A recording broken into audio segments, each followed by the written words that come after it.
ये है कि फैंस के लिए कुछ एक कहना चाहिए था। मैं ये नहीं कहता कि वो कहें कि रिजाइन करना, ये तो गलत बात होगी कि आप एक ही ऑर्गेनाइजेशन के आप वहीं रहते हैं और आप जो रूल कर रहा है उसके खिलाफ बोले। पर मैं ये कहता हूं कि जेनेरिक स्टेटमेंट, जैसे कल मैं कह रहा था धोनी को बोलना चाहिए था कि अपनी फीलिंग्स बताता कि कैसे फील कर रहे हैं, क्या चाहते हैं, वो अगर कुछ गड़बड़ है तो क्या वो योगदान कर सकते हैं। और यही मैं चाहता हूं कि जो पुराने खिलाड़ी आइकॉन्स हैं क्रिकेट के भारत में, उनको ऐसी स्टेटमेंट देनी चाहिए। मैं उनसे ये एक्सपेक्ट नहीं करता कि वो टिप्पणी करें कि कौन रिजाइन करे या कौन ना करे, ये अनफेयर रहेगा मुझे लगता है। बिल्कुल। लेकिन एक और सवाल अतुल, इससे पहले कि अपने दो एक्सपर्ट्स के पास और पहुंचे, जिस तरीके से आज लग रहा है कि श्रीनिवासन जी एक दबंग की तरह बैठे हैं और कह रहे हैं कि मैं इस्तीफा तब तक नहीं दूंगा जब तक कि मेरा नाम पूरी तरीके से सामने नहीं आ जाता, क्या आपको लगता है कि यही राष्ट्रहित में है, यही देश हित में है और यही बीसीसीआई के हित में है? नहीं, मुझे लगता है कि बड़े दिनों से एक बात हो रही है कि प्रोफेशनल्स आने चाहिए बोर्ड में। जो मेंबर्स हैं पुराने, वही पोस्ट ले लेके मैनेज कर रहे हैं। इतना सा प्रोडक्ट था, इतना बड़ा हो गया है, अब उसको चाहिए कि प्रोफेशनल्स और क्रिकेटर्स ज्यादा आने चाहिए क्रिकेट की बातों में।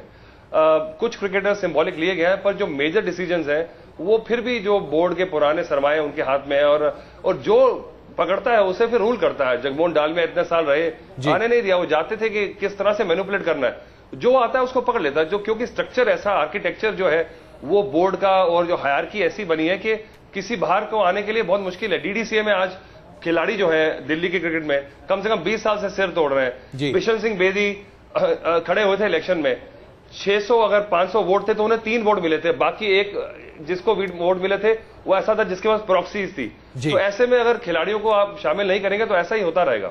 बिल्कुल, और यही चिंता का विषय बना चला जा रहा है। हरपाल जी, हम आपसे जानना चाहेंगे, राजीव शुक्ला और शरद पवार, इन दोनों ने आज मुंह खोला, लेकिन दोनों में से किसी ने श्रीनिवासन के इस्तीफे की बात नहीं की। देखिए, ऐसा है, पहले तो हमने राष्ट्र की बात की, इसमें राष्ट्र नहीं आता, राष्ट्र को कुछ नहीं लेना देना, लास्ट में और बड़ी प्रॉब्लम्स हैं। यह है बीसीसीआई, और बीसीसीआई की इसलिए हम डिस्कशन कर रहे हैं कि बड़ा पैसा है, वरना आप किसी फेडरेशन और फेडरेशन का डिस्कशन नहीं करते। मैं भी आपको बताऊं, कबड्डी एसोसिएशन है, कबड्डी फेडरेशन ऑफ इंडिया, उसके प्रधान हटे, उन्होंने अपनी बीवी को प्रधान बना दिया। कबड्डी आपने डिस्कस नहीं किया, कबड्डी बड़ी पॉपुलर गेम है, और 1990 में कबड्डी ने भारत की इज्जत बचाई बीजिंग एशियन गेम में, जब उन्होंने एक गोल्ड मेडल जीता था। बाकी किसी टीम ने, हमको कोई गोल्ड नहीं मिला था 90 में। उसका देश की इज्जत बचाने वाली कबड्डी हमको पता ही नहीं, लोगों को पता भी नहीं। हर नेता बोल रहा है। देखिए, ऐसा है, अगर ये चीजें बोलते हैं कि बोर्ड ये क्यों नहीं करता, बोर्ड में कई प्रेसिडेंट को जलील होकर निकाला है। आरपी मेहरा थे, 2 साल के बाद उन्होंने निकाल दिया। बीके दत्त थे कलकत्ता के, उनको निकाल दिया। महेंद्रू थे, रणबीर सिंह महेंद्रू, बंसीलाल के बेटे, उनको निकाल, ये आपस में निकालेंगे। अब ये बोर्ड चुप क्यों है? क्योंकि ये इसलिए चुप है, सिंपल बात है, अगर ये खुल जाए, जब मुट्ठी जब तक बंद है, कहते हैं मुट्ठी बंद है तो लाख की, खुली तो खाक की। अब अगर इसमें खुल के सारी ट्रांसपेरेंसी होगी, फिर इसमें को आप नहीं डिस्कस करें, मैं नहीं डिस्कस करूंगा, ये नहीं करें, फिर ये एक ऑर्डिनरी एसोसिएशन बन जाएगी, फेडरेशन बन जाएगी। रहे प्लेयरों की बात, तो आज टाइम्स लंदन ने एक बहुत खूबसूरत लेख लिखा है, उसमें एक ने, वो फॉर्मर क्रिकेटर है, उसने कहा ईपीएल और आईपीएल का उसने कंपेयर किया है। उसने कहा कि मैं कभी ये नहीं सोचता ईपीएल में अगर किसी टीम में पता चले दूसरे प्लेयर को कि मेरे साथ एक फिक्सर खेल रहा है कि वो कभी खेलेगा। उन्हें एग्जांपल दिया रूनी का, उन्हें एग्जांपल दिया फिर स्पेनिश लीग के मेसी का, रोनाल्डो का, कि क्या ये प्लेयर ये बोलेंगे नहीं, और क्या ये प्लेयर धागी प्लेयरों के साथ कभी खेलेंगे। उसने फिर कहा आईपीएल में, उन्होंने कहा देखिए वो बड़े बड़े प्लेयर हैं जिनका आपने सारे खेल रहे हैं, उनको ये सबको पता है। एक पाकिस्तानी का शेर में कई जगह सुना चुका, बड़ा पुराना है, हमें खबर है लुटेरों के सब ठिकानों की, हमें खबर है लुटेरों के सब ठिकानों की, शरीके जुर्म ना होते तो मुखबरी करते। तो सारे मिले, शरीक बड़ा खूबसूरत शेर था, इसी बारे में किसी लिखा होगा कि सबको पता है, सबको पता है क्या हो रहा है। ये गलतफहमी नहीं है कि तेंदुलकर आपने पेडेस्टर सब पता है। अगर तेंदुलकर ये सोचता कि मैं क्यों बोलूं, अगर मैं क्यों पंगा लूं, अच्छा ये सोचना कि किसी प्लेयर को, अगर हमें अपने मोहल्ले का पता चल जाता है कि इस मोहल्ले में क्या हो रहा है, शायद हम इंटरफेयर ना करें, मगर पता जरूर होता है कि मोहल्ले में कौन शराबी है, कौन कबाबी है, कौन जेब का क्या है, और यहाँ कौन फिक्सर है, ये भी सबको पता है। ये तो टीम में आपको पता लग जाता है, 24 घंटे जो आप रहते हैं। बिल्कुल, अगर आप खामोशी कर रहे हैं, उसके बाद आप चाहते हैं कि पॉलिटिशियन से उम्मीद करें, अगर प्लेयर आज उठ जाए, कुछ नहीं है, छोड़िए श्रीनिवासन, तो बड़ी छोटी चीज है, आप शोर, अगर प्लेयर कहते साहब हम कभी ये फिक्सर हैं, इनके साथ हम नहीं खेलेंगे, आधा प्रॉब्लम वैसे खत्म हो जाए। पदम जी, लगातार आपने इस बारे में चर्चा की है, मुद्दे भी आप उठाते रहे हैं, लेकिन क्या वाकई में कभी संभव हो पाएगा कि वो तमाम लोग जिन्हें आज हम प्लेयर की बात ही अगर कर लें, इन तमाम लोग जिनको हम आइडलाइज करते रहे हैं, मुंह खोल पाएंगे, या उनका अपना निजी स्वार्थ इतना बड़ा हो चुका है आज कि वो अपने आइकन स्टेटस को भी भूलने के लिए तैयार है?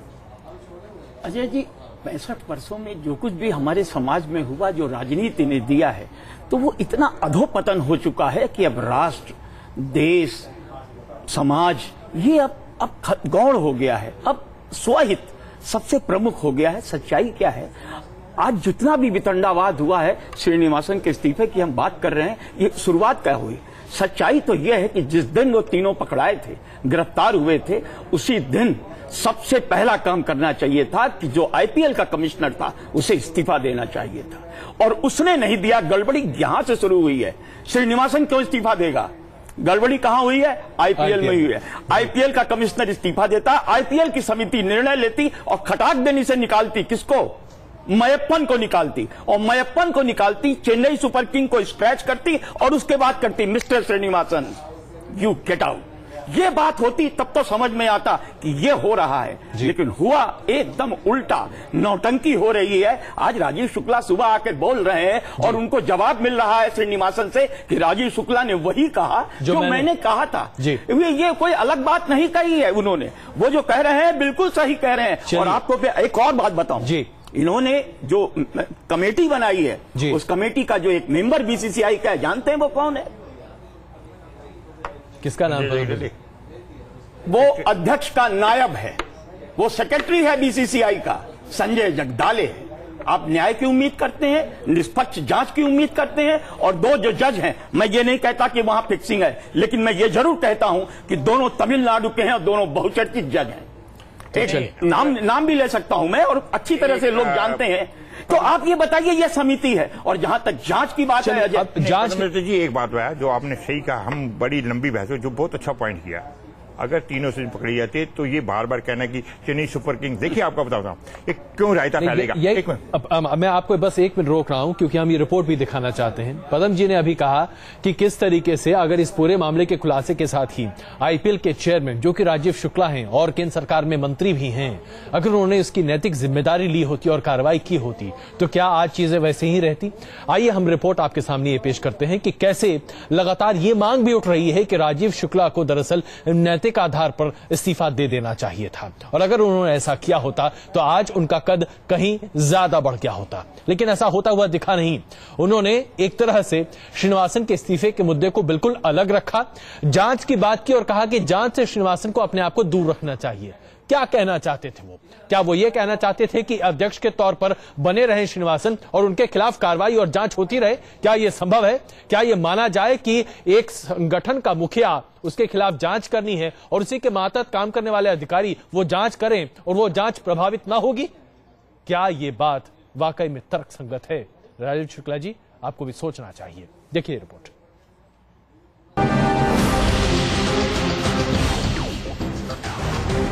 He should dissociate himself from the procedure till the pending the inquiry commission is inquiring the matter. लड़खड़ाती जुबान में ही सही, लेकिन आखिर में राजीव शुक्ला ने श्रीनिवासन पर इस्तीफे का दबाव बढ़ा ही दिया। हालांकि राजीव शुक्ला ने श्रीनिवासन से सीधे इस्तीफा देने की मांग तो नहीं की, लेकिन ये जरूर कहा कि दामाद के खिलाफ फिक्सिंग की जांच होने तक वो खुद को इस पूरी प्रक्रिया से दूर रखें। राजीव शुक्ला ने मीडिया को ये बयान अरुण जेटली से हुई मुलाकात के बाद दिया। सूत्रों की माने तो कोलकाता में बोर्ड की मीटिंग में राजीव शुक्ला ने श्रीनिवासन के अध्यक्ष पद पर बने रहने का समर्थन किया था, लेकिन अब उनका रुख पूरी तरह से बदल गया है। He should dissociate himself from the procedure till the pending the inquiry commission is inquiring the matter. वैसे कई जानकार ऐसे भी हैं जो श्रीनिवासन पर बीसीसीआई के बदले रुख को महज रस्म अदायगी मान रहे हैं। राजीव शुक्ला जी क्या किस कमांड में कह रहे हैं? वो तो सब कमेटी के आईपीएल के चेयरमैन हैं और वह मांग रहे हैं जो सब कमेटी है उसकी कमेटी के चीफ का रेजिग्नेशन। तो मुझे बताइए, ये तो सिर्फ हाथी के दांत खाने के और दिखाने के और हैं। बीसीसीआई के बिग बॉस एन श्रीनिवासन अब तक बोर्ड में अपने बनाए नियमों के मुताबिक ही खेल का संचालन कर रहे थे, लेकिन अब उनके लिए बीसीसीआई के पिच पर टिके रहना मुश्किल नजर आ रहा है, क्योंकि उन पर बाउंसर फेंकने की शुरुआत अब उनके अपने लोगों ने ही कर दी है। Anita Chaudhary, news nation, Delhi. IPL के दामन पर जैसे जैसे तो ये हम अभी आपको रिपोर्ट दिखा रहे थे और वाकई में ये चुनौतीपूर्ण माहौल बनता हुआ दिख रहा है, खास करके आईपीएल चेयरमैन के लिए भी, कि आखिरकार वो अपने आप को कैसे इससे पाक साफ रख सकते हैं। अतुल, हालांकि आपके कार्यक्षेत्र की बात नहीं है, लेकिन क्या आप मानते हैं कि आईपीएल के चेयरमैन ने अगर अपने इस्तीफे की बात सामने रख दी होती है तो जिस कार्रवाई की मांग आज हम सब लोग कर रहे हैं या श्रीनिवासन जी के इस्तीफे की बात कर रहे हैं वो अपने आप हो जाता? देखिए, इसमें तीन बातें हैं, अथॉरिटी, रिस्पॉन्सिबिलिटी और अकाउंटेबिलिटी। ये अगर तीनों बातों पे आप लिटरली अगर फाइन प्रिंट पर जाएंगे तो आप जो कह रहे हैं बिल्कुल सही है, पर इन रियलिटी ऐसा होता नहीं है। ग्राउंड रियलिटीज ऐसी होती है कि अगर आप हर इंसिडेंट्स पे आप टॉप आदमी को हटा दें तो फिर थोड़े थोड़े दिन में कुछ ना कुछ होना है, कभी ऐसा होना है, कभी वैसा होना, तो आप कितनी बार बदलेंगे? एक प्रोसेस इन प्लेस होना चाहिए कि अगर ये है तो ये ऐसा प्रोसेस फॉलो करेंगे, ये होगा। और मुझे लगता है वो प्रोसेस अगर ट्रांसपेरेंट हो, जैसे जो लोग हैं जो कंट्रोवर्शियल, उनको ना लाया जाए कमिटीज वगैरह में और निष्पक्ष लोगों को मिला दिया जाए बीच में, तो लोग भी आश्वस्त हो जाएंगे कि हाँ जेन्युइन एफर्ट है। पर अगर आप फिर घूम फिर के वही बार बार करते रहेंगे तो फिर एक दिक्कत आती है। अदरवाइज इस प्रोसेस में कोई प्रॉब्लम नहीं है। आप मैं इसके बिल्कुल हक में नहीं हूं कि आप टॉप लोगों को इमीडिएटली हटा दें जब कोई प्रॉब्लम हो। आप मौका दें उसको रिसर्च करने के लिए, क्या हो रहा है, उसको कैसे रोका जाए। जी अतुल, आपको रोज नया आदमी चाहिए होगा। चलिए अतुल, एक और बड़ा सवाल जो कि अभी हरपाल जी ने और पदम जी ने भी उठाया, अगर मौजूदा क्रिकेट टीम में जो तमाम लोग हैं जो जानते हैं कि उनके सहयोगी फिक्सिंग में इन्वॉल्व रहे हैं, कहीं ना कहीं उनकी एक तरह से मिली भगत रही है, अगर वो कह देते कि हम ऐसे किसी भी व्यक्ति के साथ खेलने को तैयार नहीं हैं जिसका नाम विवादास्पद हो सकता है, आपको लगता है नकेल कसी जा सकती थी? ये तमाम मामला उसी समय खत्म किया जा सकता था? देखिए, इंटेग्रिटी की बात है और बहुत कम क्रिकेटर्स हैं जो जिनमें दम है, जो अपनी जगह को लेकर आश्वस्त है। 90% ऑफ क्रिकेटर्स आपको बताते हैं कि हमेशा रहते हैं कि किस तरह से मैं बच जाऊं। बहुत कम क्रिकेटर्स होते हैं जो स्टैंड ले सकते हैं, जिनमें दम होता है, जिनकी रुतबा होता है। तो मैं एक्सपेक्ट नहीं करता कि खिलाड़ी, पर यह बात है कि आप, इतनी साफ बात है कि अगर आपको शक है तो आप रिपोर्ट करें कि ऐसा मुझे लग रहा है, और आपको ये नहीं, और मुझे लगता है कि एक इसको सीक्रेसी में करे तो प्लेयर्स को भी एश्योरेंस हो कि बाद में बात बाहर आए तो ये ना हो कि मैंने बताया। तो इस तरह का एक स्ट्रक्चर बनाना होगा जब खिलाड़ी डरे कि कोई मेरा साथ वाला भी शिकायत लगा सकता है कि कुछ इसमें सस्पिशियस है। बाकी खिलाड़ियों से मैं एक्सपेक्ट नहीं करता, क्योंकि आप एक पेरेंट बॉडी के अगेंस्ट खेल रहे हैं, उनके अगेंस्ट नहीं जा सकते आप। कैरियर से लेके आप इनसिक्योर हैं, आप क्या एक्सपेक्ट करते हैं खिलाड़ियों से? नहीं अतुल जी, जिस तरीके से बाकी से आप बातों को सामने रख रहे हैं, वाकई में मजबूरी सामने दिखाई देती है। लेकिन हरपाल जी, आज के इस दौर में जो तमाम टीम आपको दिखाई दे रही है, आपको ऐसा यकीन है कि कोई भी ऐसा एक खिलाड़ी है इसमें जो उठकर खड़ा हो सकता है और कहता है कि भैया मैं नहीं करूंगा? जो अतुल ने कहा, अगर इतनी मजबूरी है फिर इनको आइकॉन बनाने की क्या जरूरत है? मतलब अगर आइकॉन किस लिए बनते हैं कि आप यू आर डिफरेंट, अगर आप भी मेरी तरह ही हैं तो फिर आप में और बाकियों में क्या फर्क है? अतुल जी, इसका जवाब हम चाहेंगे कि आप दें। ने बहुत अच्छी बात कही है। नहीं, उसे जवाब नहीं चाहिए, उन्होंने बहुत अच्छा बात कही। उन्होंने कहा कि क्यों पंगा ले, पर फिर आइकॉन नहीं ना हुए। आइकॉन क्या थोड़े 2 सेंचुरी बनाने? अतुल जी, इसका जवाब तो बनता है। देखिए, आइकॉन उनको एक सिंबोलिज्म के लिए बनाया गया फ्रेंचाइज में। आइकॉन आप बनाए नहीं जाते, आइकॉन की भूमिका आप अर्न करते हैं। जो क्रिकेट में आपकी बॉडी ऑफ वर्क जो है over a period of year, तो मुझे लगता है कि आइकॉन बनाने से मैं एकदम मेरी बात नहीं समझे, वो बन जाऊंगा। फ्रेंचाइजी आइकॉन की बात नहीं कर रहा मैं, फ्रेंचाइजी आइकॉन की बात नहीं कर रहा जो उसमें, नहीं ओवरऑल जो हम बातें कर रहे हैं। हाँ, तो मैं बताता हूं, देखिए, आइकॉन आपने बनाया है, अगर आइकॉन आपकी खेल ने बनाया, आपके रुतबे ने बनाया, आपके रिकॉर्ड ने बनाया, पर यह मतलब नहीं कि जो बहुत बढ़िया खिलाड़ी है वो एक परफेक्ट ह्यूमन बीइंग है जिसमें इंटेग्रिटी है, सब कुछ होगा। ये कहां का आर्गुमेंट है कि जो आइकॉन बना है वो उसमें कोई दोष नहीं होगा? वो खिलाड़ी बहुत बढ़िया हमारा हीरो है, पर उसमें भी कुछ कमजोरियां, कुछ कमियां हो सकती हैं। कहें कि राष्ट्र उसका अनुसरण करे, फिर क्या फायदा होगा? बाहर लोग हैं भाई, ऐसे नहीं है कि हिंदुस्तान में, बाकी देखिए फॉरेन में है और रिफ्यूज कर देते हैं। अब पैसा आपको कितना चाहिए? मैं ये भी समझता हूँ कि हमें नहीं मिला इसलिए हम शायद फ्रस्ट्रेशन में बोल रहे हैं कि आपको ज्यादा मिल रहा होगा, वो अलग बात है।